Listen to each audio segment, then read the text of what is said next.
It's not only made it more enjoyable, but it's also defined my experience.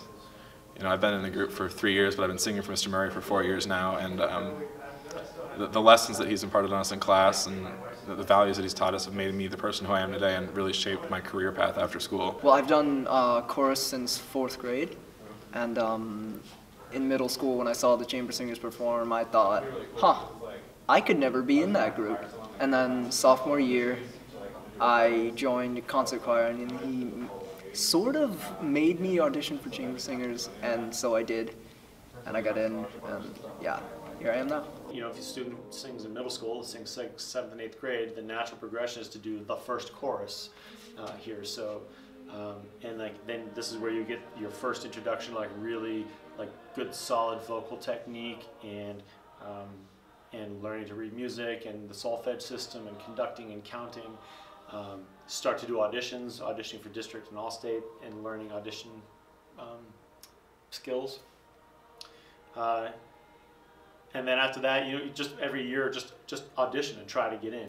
I remember being just so awestruck by them and feeling like they all knew everything and knew how to do all the music. And over the past, couple of years, there have been times where I'm like, is the group getting worse? What I'm realizing is the group doesn't get worse. I've just been getting better, and my peers have been getting better, and it's been really cool to watch the group grow and evolve. I get really excited when I see those students who really over a 4-year period, you see like a huge amount of growth, not just because they matured or happen to have an innate talent, but because they worked the program.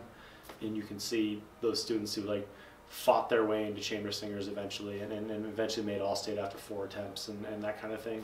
And it's inspiring to see people that persevere through that. They get rejected, but they keep working and working to get better. So that's always the most inspiring thing too.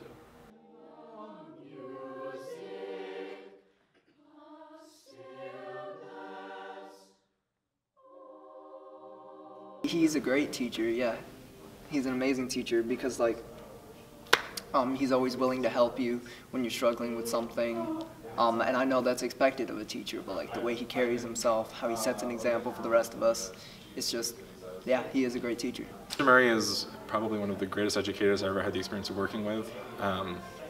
He knows when to be serious, but also knows when to be funny, and knows the days that sometimes we need a break, but also knows how to push us beyond our comfort limits, not just in choir, but in everything else that we do in the school, whether it be at the musical or in our personal lives. He's always there.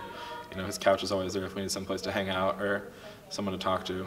He's always available, and that's really just, it makes him one of the greatest teachers I've ever had. It definitely has made my high school experience more enjoyable because I just love ending the day with coming in and like sitting down around like all these other people who are also talented and like such great singers, and we just have a lot of fun in the class. I feel like a huge sense of pride when I get up there, because when you look across the risers and everybody's in their attire and everybody's like in their best posture and their best stuff is going on, their eyes are glued to you and they're singing their hearts out, and I definitely find myself, I have to be careful because I'll get wrapped up in it and sometimes I get a little choked up or whatever, and it distracts me from what I'm doing because I just get lost like, oh man, they're just doing it, they're doing it. So I have to really force myself to make sure I'm really concentrating because they're relying on me so much there that if I'm not, on my game, that it can be a problem. But it's the pride is the biggest thing up there.